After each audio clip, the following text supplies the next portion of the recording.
Muchas veces a estas pacientes no se le explica, durante 2 años está la radiación ahí haciendo mella en el tejido. ¿Sí? Ahora sí que se está moviendo mucho más, ¿no? Pero es verdad que el mundo de la oncología, sobre todo a nivel de fisio, a nivel de ejercicio, etcétera, está muy atrás. Y sobre todo buscar, como ha dicho Paloma, formaciones en las que se hable de cosas que vayan directamente a la clínica.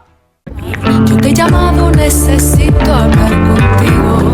Ven a mí, sé lo que tienes, lo que te pasa, te muestro el camino a seguir.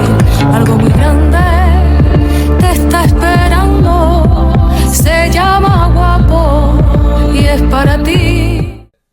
Hola a todos nuestros oyentes, buenos días, buenas tardes, en el momento en el que escuchéis esto. Hoy estamos aquí con Marta y Paloma y vamos a hablar sobre la cirugía de mama. ¿Qué tal? Bien, ¿qué tal? Bien. Bien también. Bien. Vamos a empezar. Paloma, cuéntanos qué formación tienes, la experiencia laboral y por qué decidiste centrarte en este ámbito. Bueno, pues yo soy graduada en fisioterapia y llevo trabajando 10 años, de los cuales 7 y medio más o menos estuve en hospital y el resto he estado aquí en la UAPO. Y bueno, sobre todo me empezó a llamar mucha atención este ámbito porque trabajaba en quirófano con un paciente oncológico. Entonces ahí empecé a ver cosillas que podían ser interesantes, como el tema del ejercicio, el beneficio que suponía, y luego secuelas que provocaban los tratamientos y que se podía abordar a nivel de la fisioterapia. Uno de ellos en caso de cirugía de mama, pues por ejemplo esa falta de movilidad, ¿no? que tienen algunas pacientes y que no pueden recibir radioterapia, etc. Y un poquito antes de venir aquí a la UAP, unos meses antes, pues tuve la posibilidad de tratar a varios pacientes en esa actitud. También me gusta mucho el mundo de la cirugía y del cáncer de mama. Y Marta, ¿tú qué nos dices? Bueno, pues yo soy graduada en fisioterapia, a nivel de experiencia pues he trabajado un poco en ámbito tanto público como privado. Como ha dicho Paloma, pues al final el mundo de la oncología lleva muchos años, sobre todo el tema de las secuelas, lo que más hemos tratado nosotros a nivel de cabina, ¿no? En voz de fisioterapia. Y bueno, yo me decidí un poco a enfocar en esto porque vengo de familia relacionada con el mundo de la oncología, de la medicina, y vi un poco la importancia pues, de que hacía falta darle un plus o algo más, un extra a esos pacientes que no solamente con el tratamiento conservador pues, podían, digamos, pues, mejorar sus secuelas o acelerar ese proceso de recuperación. Y bueno, un poco como ha dicho ella, al final te encuentras de todo a lo largo de tu carrera profesional y me decidí enfocar en esto porque creo que es necesario, que es un punto en el que no está explotado y no está trabajado. Y ahora sí que es verdad que estáis más enfocadas en esto, pero imagino que en el hospital pues veis casos de todo tipo.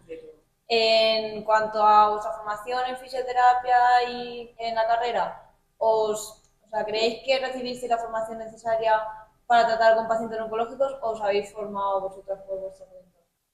Por nuestra cuenta, por lo menos en mi caso. Yo terminé la carrera hace 10, 11 años y ahora sí que se está moviendo mucho más, ¿no? Pero es verdad que el mundo de la oncología, sobre todo a nivel de fisio, a nivel de ejercicio, etcétera, estaba muy atrás. Es más, en formación específica a día de hoy hay muy pocas formaciones. En los últimos 2 años están sacando más cositas, pero hace 10, 12 años no había nada específico. Lo típico un poco de patología general, ¿no? Que te comenta un poco a nivel de oncología, pero el tratamiento específico de fisio diría que muy poco. No sí. Recuerdo, la verdad. La verdad que a nivel de carrera, pues a lo mejor que vean lo más típico, el linfedema, ¿no? Que te enseñaban algunas técnicas. Pero es verdad que yo creo que los fisioterapeutas hemos tenido un poco que aprender sobre la marcha, sobre lo que nos íbamos encontrando en el terreno. Y al final, por lo menos en mi caso, yo creo que el de Paloma también ha sido ensayo-error, ¿no? Viendo un poquito cómo podíamos mejorar, estudiando pues, cosas aparte por nuestra cuenta, pues, buscando formaciones a lo mejor no específicas de oncología, pero que sí tocaran algunos puntos. Porque es verdad que a nivel de fisioterapia oncológica como tal, pues está muy reciente, está prácticamente en pañales, o sea, es una cosa que está de unos pocos años atrás. Y bueno, es que yo creo que esto todavía no le queda mucho recorrido porque eso, ¿no? Todavía no hay una formación muy específica sobre eso, ni está muy, digamos, al alcance de todo el mundo, ¿no? Es complicado encontrar una formación buena y específica de fisioterapia oncológica. Al final, un poco dentro de la fisioterapia, lo que se aborda mucho, como son esas secuelas, ¿no? que se provocan por los tratamientos y por el proceso oncológico.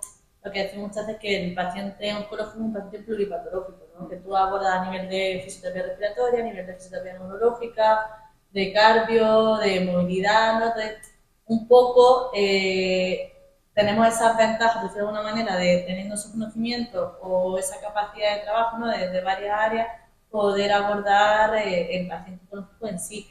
Pero lo que dice Marta, que es una formación muy específica donde se aborde directamente todo ese proceso, están ahora empezando a surgir, ¿no?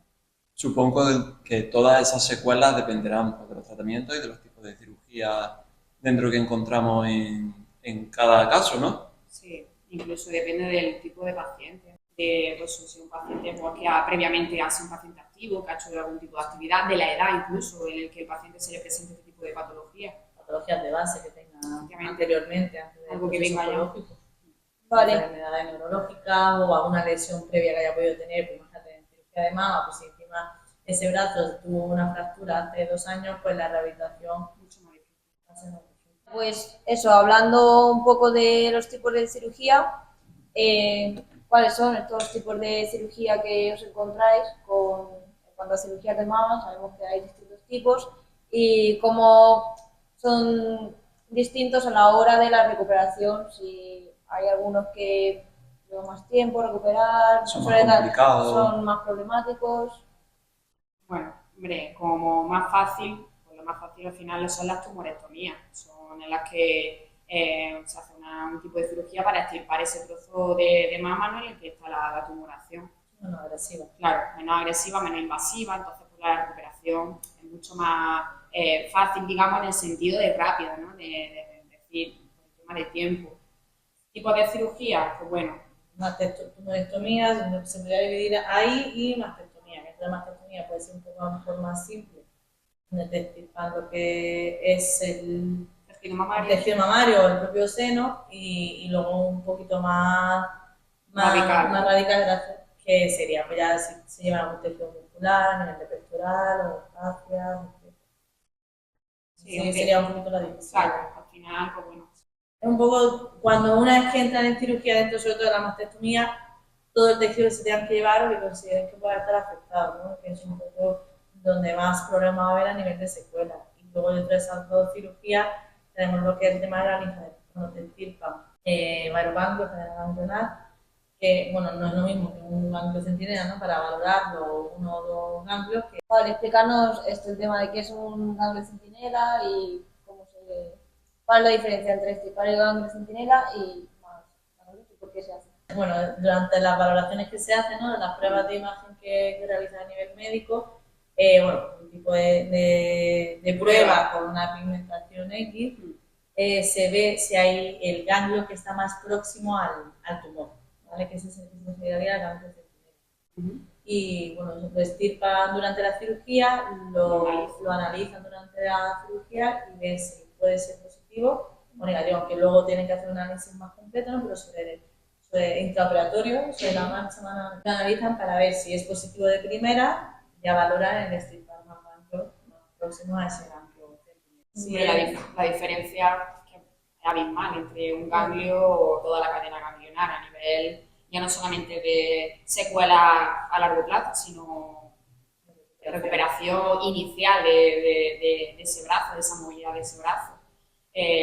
Al final, pues, va a depender muchísimo pues, del estado pues, de lo que hemos hablado también, previa de ese paciente, ¿no? Una persona pues, que previamente a una linfadenectomía o a una mastectomía lleva a cabo una actividad deportiva, una vida sana, una persona que no tiene obesidad, una persona con una buena alimentación, pues la recuperación va a ser mejor, mayor y más rápida que no parte con esta base. Igual que el propio proceso inflamatorio de la cirugía, no es lo mismo esa recuperación cuando te extirpan un ganglio y cuando sigue teniendo una cadena ganglionar, donde puede favorecer también ese proceso, ¿no? De recuperación o de reabsorción, mejor dicho, del proceso inflamatorio propio de cualquier cirugía. Resumiendo, el tiempo de recuperación va a depender de la condición de la que venga el paciente previa y de todo el tipo de cirugía, si es toda una cadena ganglionar o solo... Tipo de cirugía, tipo de paciente, ¿no? Por decirlo de alguna manera, estado físico, edad, secuelas previas, etcétera, y luego las complicaciones que vas a encontrar dentro de la propia cirugía. Hay personas que a lo mejor cicatrizan de una u otra manera y pueden tener un proceso de cicatrización más tardío que lo normal, ¿no? Que a lo mejor puedes prever que un proceso de cicatrización normal o cuando quitan puntos son 3 semanas, 4 semanas, pero por motivo X, por infección de la herida o cualquier cosa o problemas de infección, puede prolongarse ese tiempo a más semanas, ¿no? Entonces eso ya es una complicación. La persona físicamente está muy bien, no tiene ninguna secuela previa, pero se ha infectado. Claro, al final son cosas que surgen de la marcha. Aunque no está determinado un tiempo medio para que la gente se haga una idea de Por lo rehabilitación general, ¿no? en fisio, por lo general, más o menos entre cuánto suele oscilar.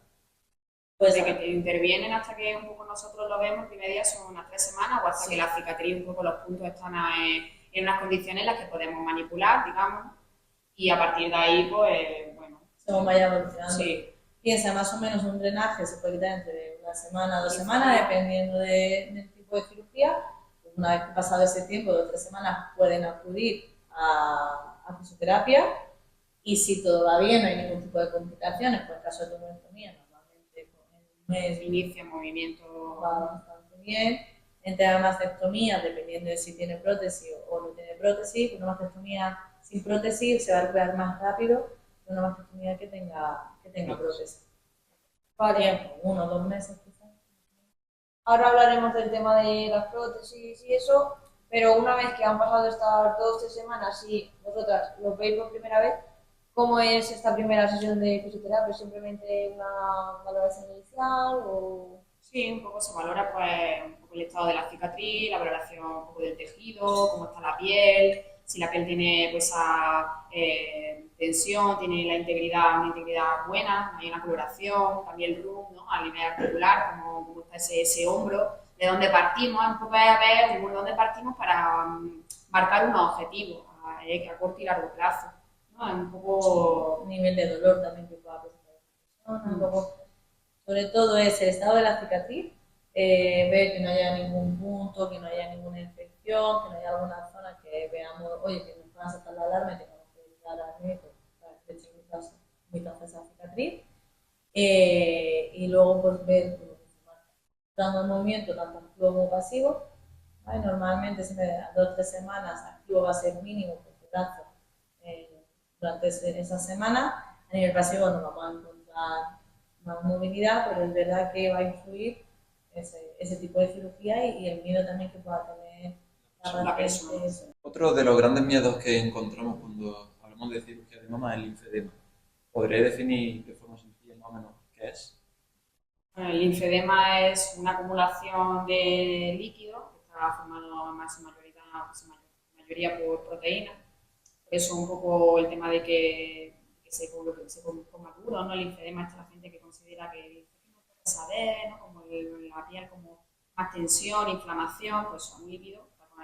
Está formado mayoritariamente por proteínas que se acumulan en el brazo por una sencilla razón. Al final no hay ganglios que ayuden a su reabsorción y a su movimiento. Y bueno, un poco en grandes rasgos eso es, digamos, lo que se puede definir. ¿Riesgos del linfedema? Mucho. Delimitación de la movilidad, funcionalidad del brazo, estéticamente, y luego también hay casos en los que hay tal cantidad de linfa y de ese líquido que puede haber un problema en la piel.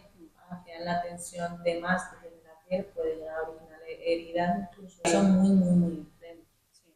Los factores de riesgo se pueden tratar en un principio. Los factores de riesgo por ejemplo, tras una cirugía o una linfadenectomía total, ¿no? Es decir, que las probabilidades de que aparezca un linfedema pues, son altas, debido a que al final la cadena ganglionar la estirpada al completo.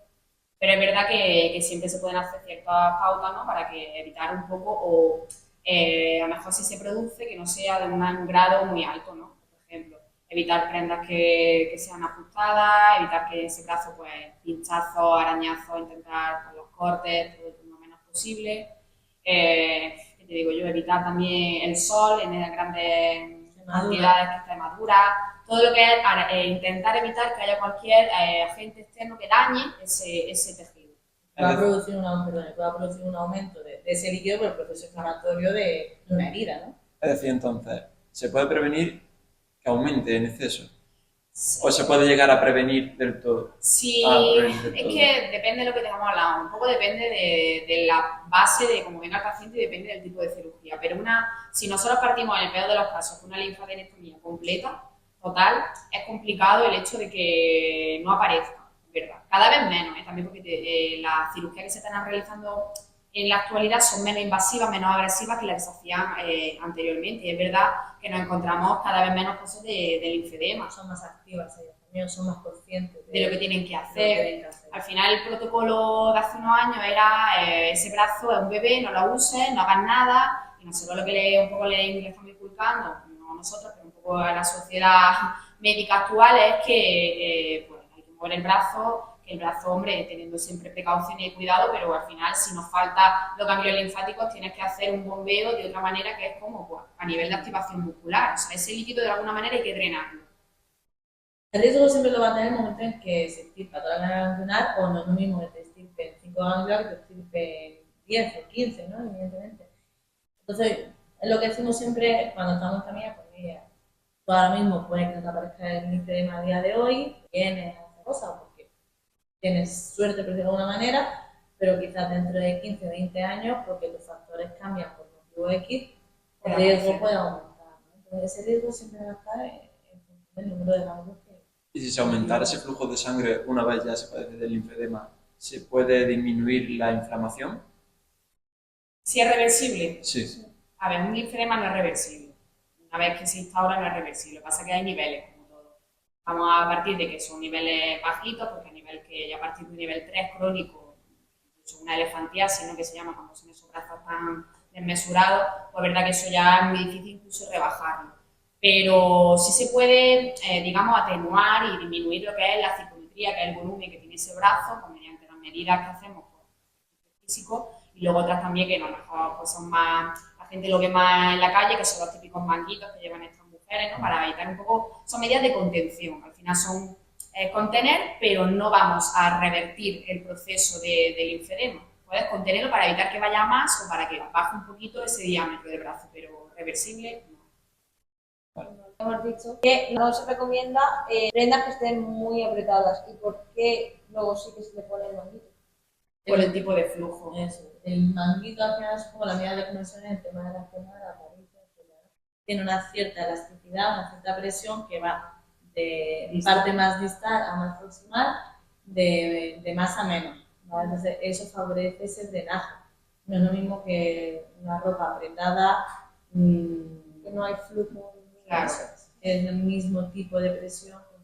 Al final, si valoramos o analizamos una manga, ¿no? De una paciente, os vais a fijar que tiene como hay una tensión, hay más tensión a nivel de, si tú quieres abrirlo, tiene más tensión que si quieres estirarlo a nivel longitudinal. Eso al final tiene un porqué, ¿no? A nivel transversal, ¿por qué? Porque tiene que permitir que haya ese flujo. Al final es como, simula un poco el masaje que nosotros hacemos a nivel de fisio, que es siempre, pues, ¿no? la idea de evacuar, ¿no? Todo ese líquido hacia la zona axilar. En este caso, pues, como hemos dicho, si no hay lo que sea, intentan que suba hacia la zona de los ganglios del cuello, que es donde van a ver va a ser la siguiente etapa, ¿no? Del proceso de evacuación de ese líquido. ¿Qué diferencia hay con el cordón axilar? ¿Qué es? Cordón axilar hay como un poco dos teorías que están muy claras, aunque ahora cada vez más se va desmintiendo una, ¿no? Que un poco es una fibrosis de tejido que se suele originar cuando se produce una linfadenectomía o cuando trastean, ¿no? Hablando mal la zona de cadena ganglionar, la zona linfática. Una vertiente, ¿no? Habla que es un poco una fibrosis linfática, ¿no? De tejido linfático, y otra vertiente habla un poco de a nivel vascular, a nivel de sanguíneo, vaso sanguíneo, ¿vale? Cada vez se ve más que es linfático, que no es tanto, hay estudios que con ecologia, etcétera, ven que no hay una actividad como tal de sanguíneo, ¿no? Entonces, es un cordón que se genera, que da sensación de guitarra, de cuerda de guitarra, que es muy tensional, se suele ver sobre todo a nivel axilar, también es donde más han quitado tejido, ¿no? Y donde más se puede ver visualmente, pero puede llegar perfectamente hasta lo que es la zona de la muñeca del pulgar, incluso de bajar la torácica, ¿no? Para lateral del toro. Y al final, bueno, no produce molestias, sí produce dolor, pero lo más característico es esa limitación de la movilidad que produce, ¿no? Es una cuerda que cuanto más intentes abrir el brazo, sobre todo en la abducción, más tensión se aplica y no permite la movilidad del brazo. ¿Hay dolor a la hora de la movilidad o A solo ver. tensión, molestia? Es como todo, es decir, si activamente tú intentas levantar el brazo y tú notas una tensión, tu cuerpo no va a permitirte subir más. Ahora, si llego yo y tengo el brazo hacia arriba y aumento esa tensión, va a llegar un momento en el que sí que va a ser doloroso. No se caracteriza mucho el dolor, es muy rara vez, sí que a lo mejor podemos verlo en camilla, ¿no? Cuando trabajamos en esa zona, pero lo que más destaca es la liberación funcional por movilidad, no por dolor. Al final lo que, no sé, pero a mí muchas veces lo asocian con un pellizco. Como si tuviera un pellizco cogido y al final es una cosa que no es dolorosa, pero sí es limitante. Porque en cualquier movimiento notas que te están tirando desde la zona axilar, sobre todo a nivel, por eso es molesto. Es limitante a nivel de movimiento. Y lo desagradable también, ¿no? Al final, todo tu proceso, ¿no?, de cirugía, y tienes ahí unas cuerdas que además es tratable y da esa sensación desagradable, ¿no?, de tocar de quitar. ¿Y cómo se trata? ¿Se puede hacer algo de la fisioterapia o el ejercicio? Bueno, aquí trabajamos mucho en el tema de movilidad, tanto a nivel de ejercicio como grupo de entrenamiento, como bueno, ejercicios que le mandamos a casa para poder hacer movilidad. Y luego en camilla, pues trabajar mucho sobre la zona, sobre deslizamiento un poco del tejido, para un poco pues, rango de movimiento, poniendo más peso en una zona, menos peso en otra, porque te dando un poco a nivel de terapia manual con la mano, movilizando esas cosas, porque muchas veces el objetivo a lo mejor es romperlo, que se suelta y se suena, incluso también un pequeño chasquido, que incluso la paciente lo puede notar, no es para nada doloroso, que es como pues, si se hubiese roto una costura, ¿no?, de algo. Y luego, si no conseguimos ese objetivo, es sobre todo darle mucha flexibilidad. La suficiente para quizás mantener ese cordón axilar, pero no le limite la funcionalidad del brazo durante el movimiento. Es verdad que lo último que se ha visto también es que el cordón axilar puede ir asociado al inferior. Es decir, el no permitir esa movilidad del brazo o ese tejido, ¿no?, esa fibrosis, no permite tampoco ese drenaje natural de Sino también un poco viéndose en mi caso pues también la radio, ¿no? Toda la quemadura esa que produce la radio, ¿no? La adherencia de esos tejidos, pues al final el cordonés pues, es una estructura que se fibrosa, que se reseca y que se marca más. Eso es lo que vamos a preguntar ahora, justo la radioterapia tras la cirugía, porque se realiza o incluso... Complicaciones puede dar. ¿Qué es la radioterapia? Sí, ¿Por qué se realiza? La radioterapia al final es una radiación que meten en el tejido, que hacen es que, bueno, la palabra simulación, ¿no?, que la dicen mucho, a mí me han tocado más simulado, pues al final es acotar un poco esa zona, porque al final está metiendo una radiación en un tejido, ¿no? Entonces, para evitar que se salga de la zona dañada, pues siempre acotar la zona con una simulación. ¿Qué es la radioterapia? Pues radiación que meten para, digamos, quemar el tejido que puede quedar ahí, por si hay alguna célula que está, digamos, todavía activa, pues para terminar, vamos a decir, de... Hay distintos tipos de radioterapia, a nivel de, dependiendo del tumor, quiero decir. En caso de mama, lo que tengo un poco es eso, es prevenir si se ha escapado, lo que dice Marta, alguna célula o alguna parte del tejido. Por lo general siempre cuando hacen la cirugía extirpan más tejido, ¿no?, de la cuenca para tener asegurarse que están bordes limpios, ¿no? Es más, si analizar esos bordes están infectados, vuelven a reintervenir, pero siempre aplican, o la mayoría de los casos aplican la radioterapia, pues si hay algún borde, al final la ciencia no es exacta, ¿no?, y hay alguna célula que se pueda escapar dentro del análisis, ¿no?, patológico, y un poco ese es el objetivo de la radio. Hablando un poco así coloquialmente, quemar tejido que ha estado alrededor de la zona. A nivel de complicaciones, todas las complicaciones que pueda tener una quemadura, pero internamente. Entonces, al final, un poco lo que yo digo a las pacientes, ¿no?, es como si tú coges un tejido, ¿no?, una tela y la quemas, esa tela que hace, se retrae por completo, ¿no? Explicarlo un poco visualmente eso dentro de lo que es, lo que era la mama, ¿no?, dentro debajo de la piel. También hay que diferenciar el hecho de que si es una mama radiada que está protetizada o no. O sea, las complicaciones también un poco son distintas. Un poco lo que ha dicho Paloma, al final una quemadura se pueden producir entre complicaciones pues, de una radiodermitis, que es una de la piel, que se ve más directa, pero también hay quemadura interna, que eso lo que hace es que seca el tejido, lo adhiere, lo pega y bueno, siempre hay esas complicaciones, pues típica adherencia tras los radios. Algunas que se pueden encontrar, yo no sé, dolor por radio es bastante común. Tipo dolor neuropático, al final hay una quema de tejido y una alteración sensitiva de toda esa zona. Y a nivel también, puedes encontrar en función también de la simulación, de donde estés radiando, pues a nivel de esofágico, que también hay problemas también con la esofagitis, ¿no? Con inflamación porque al final estás quemando ese tejido, entonces pues, pueden darse también esos casos que muchas veces a estas pacientes no se le explican o ellas están más centradas en la mama y de pronto pues te cuentan, es que estoy más días que no puedo tragar, es que tengo la garganta súper inflamada y me duele y no sé de qué es, y se asustan y también un poco calmarla en ese sentido. Al final, tejido que está radiado, tejido que se va a ver dañado, no solamente a nivel de la mama. Destrucción, afonía incluso. En algunos casos eso se suele ver sobre todo durante la aplicación de la radio. Post-radio, ¿no? Que incluso unos meses a posteriori, pues lo que nos solemos contar más, pues todo el tema de la movilidad por esa prótesis, ¿no? Que está radiada y se pueda encapsular.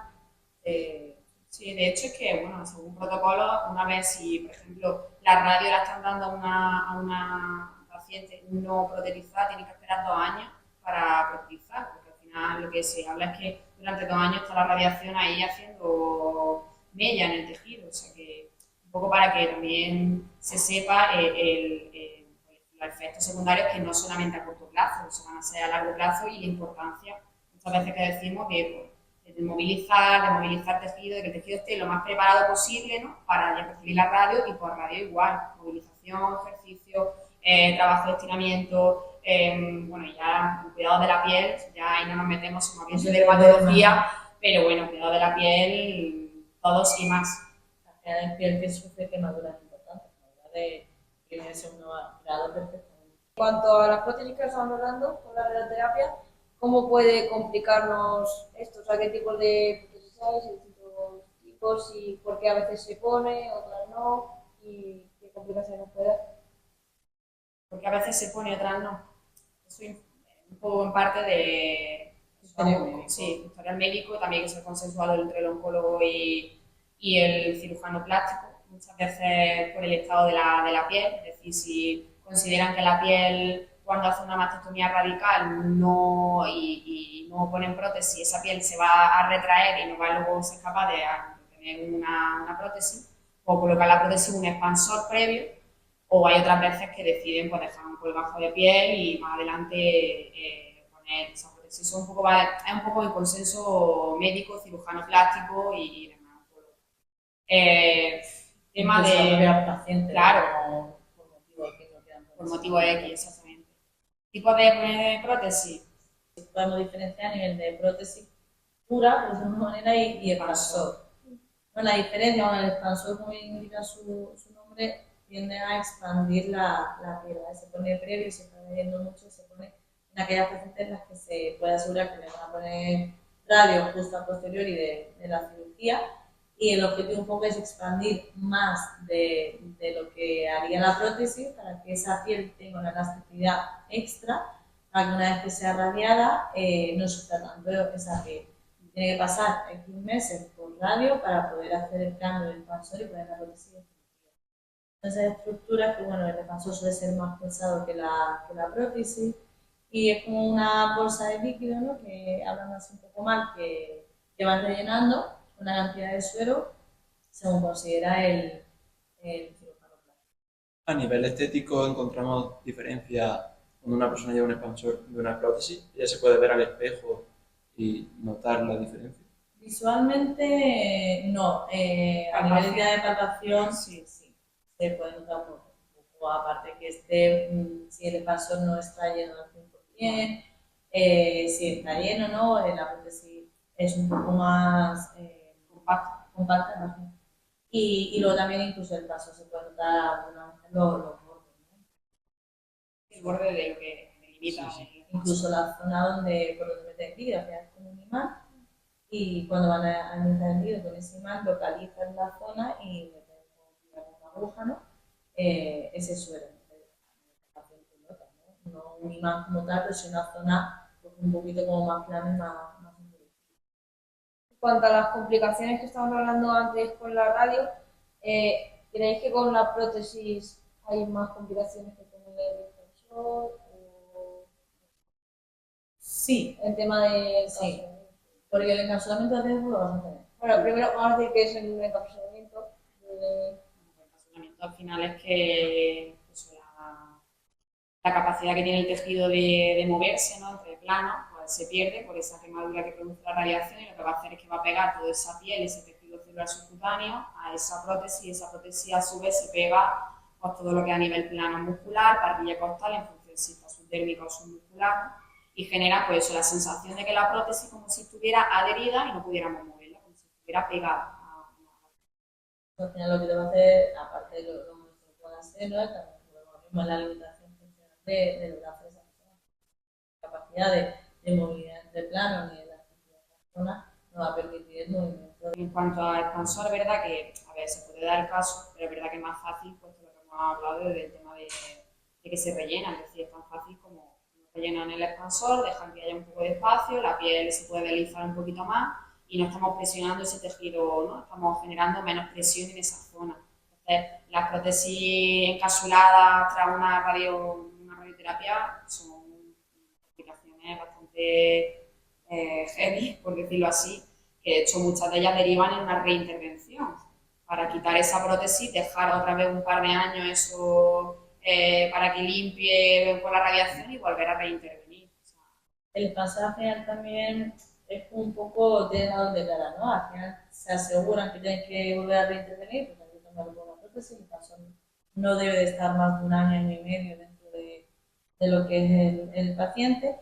Desde ahí sí o sí vas a tener que volver a pasar por quirófano. En el caso de la prótesis, si no se encapsula, una vez que te operan la primera vez no deberías de volver a entrar a quirófano.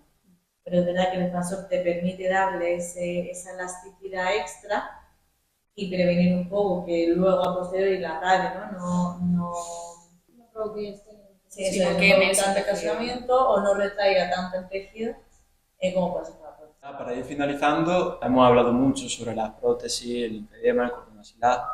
¿Qué recomendaciones generales, de forma breve, recomendáis a una persona que va a pasar por una cirugía de mama o que la ha pasado ya? activo, moverse. Que se mantenga activa, que no tenga miedo, de que se deje asesorar, ¿no? Mucha educación, de cuidado, de cómo cuidarse, de ellas mismas, ¿no? Trabajarse, ¿no? Moverse esa prótesis, trabajar un poco lo que es la mama para evitar complicaciones con la radio y luego también que a nivel psicológico les ayuda mucho el tocar su pecho e identificar que, bueno, que es un cuerpo extraño, pero ya no lo es. Sí, sobre todo eso, bueno, yo un poco también puntualizaría el hecho de que hay mucha información sobre esto, mucha mala información y lo que ha dicho Paloma, puntualizar y recalcar que los pacientes vienen con muchas preguntas tabú porque al final pues, miran en internet, miran en sitios, se dejan aconsejar, pues a mí me ha ido muy bien esta crema, tal.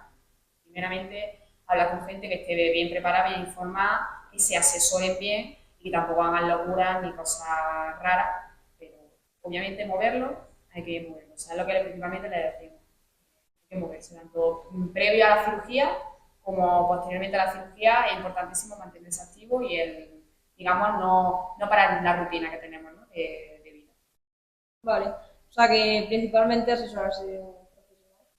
Y bueno, viendo un poco por ahí, porque habéis dicho que al principio hemos hablado de que no hay formación como tal, ¿qué consejo le daríais a alguien que haya estudiado la carrera de fisioterapia, que esté interesado en estudiarlo y que se quiera centrar en este Ahora están sacando formaciones, ¿verdad? Que no hay mucha variedad o no hay mucha formación específica, cada vez están sacando más, hay algún máster, algunos cursos también de formación, pero sobre todo leer mucho, porque sí que es verdad que cada vez se está apuntando más del beneficio del ejercicio físico, tanto de CAFID como a nivel de terapéutico, ¿no? Dentro de la fisioterapia y de rehabilitación post cirugía y bueno, al final todas las formaciones van a basar en la evidencia científica. Eso bueno, y experiencia. Experiencia de ir poco a poco en contacto con el paciente y creo, mi opinión es que siempre todos hemos tenido mucho miedo al paciente oncológico. La carrera es, tienes paciente oncológico, no apliques tal, no apliques cual, no hagas tal, no tocar, masaje inviable, corrientes inviables, ¿no? Entonces, informarse de que las cosas se actualizan y bueno, creo que muchas veces no, por prevenir, ¿no? Antes que tal y porque no hay investigación sobre el tema, pues ante dudas no tocarlo o no hacer nada, ¿no? Bueno, pues, ante esa duda intentar mucho buscar evidencia, información y preguntar un poco pues a médicos y a profesionales que digan, oye, efectivamente, ¿por qué no puedo tomar a este paciente? ¿No? ¿Por qué no puedo hacer esto? ¿Qué es lo que me indica? Porque yo puedo hacer a lo mejor este ejercicio pueda favorecer o pueda implicar un problema, ¿no? para el paciente. Yo creo que un poco lo que ha dicho Paloma. Ser curioso, leer, preguntar, mirar muchas cosas y, como yo he dicho antes, al final nosotras hemos aprendido con ensayo y error. O sea, sí es verdad que muchas veces nos creemos que es una bomba de relojería un paciente oncológico, pero también es un paciente más que se te presenta en una clínica o en X y tienes que tratarlo y es así, eso al final no lo va a cambiar el hecho de que sea oncológico, ¿no? Si tienes un dolor en el hombro, con derivado de una cirugía de mama y te lo están derivando, tenemos que abordarlo de alguna manera.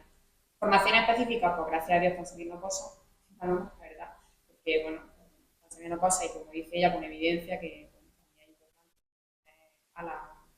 Yo digo que esto es así, que se hace así, que se funciona y lo digo yo y es verdad que gracias a Dios están saliendo formaciones, pero yo también puntualizo a la gente pues, bueno, que está interesada en el mundo que tampoco se vuelva loca haciendo cursos, haciendo cosas, porque bueno, también no te van a contar a lo mejor algo tú no sepas de base. Exactamente. Porque al final lo importante es saber la fisiopatología, ¿no? Del proceso oncológico, del tumor en concreto. Sí, puedes ir a un máster, pero tú tienes la evidencia, tú tienes libros de fisioterapia o libros de medicina. Yo como último consejo así que me interesa el tema de la fisioterapia oncológica es la especialización. La fisioterapia oncológica es muy amplia. Es verdad que creo que cada vez más se está viendo dentro de la fisioterapia oncológica, que ya es complicado eso de que especialicen dentro de las distintas ramas de la fisioterapia, pero el tema de la especialización, con nosotras el tema de mama, pues a base de, por lo que te digo, de leer, de estudiar, de ver, y son casos que no tienen nada que ver con un otro tipo de cáncer, ¿no? Pues la especialización y sobre todo buscar, como ha dicho Paloma, formaciones en las que se hable de cosas que vayan directamente a la clínica. Al final podemos leer todo y buscar la información. Creo que es algo que nosotros deberíamos hacer como profesionales, buscar la mejora tanto nuestra como para el beneficio del paciente, pero si se gasta en el dinero, vamos a decir así, en una formación que sea algo específico que en clínica tú lo puedas utilizar, lo utilices a diario en tu trabajo a pie de calle con el paciente. Muy bien, pues yo creo que hasta aquí todo, nada, muchas gracias. Y ya está, esperamos que hayáis aprendido mucho y listo, hasta la próxima. Chao. Hasta luego. Yo te he llamado, necesito hablar contigo. Ven a mí, sé lo que tienes, lo que te pasa, te muestro el camino.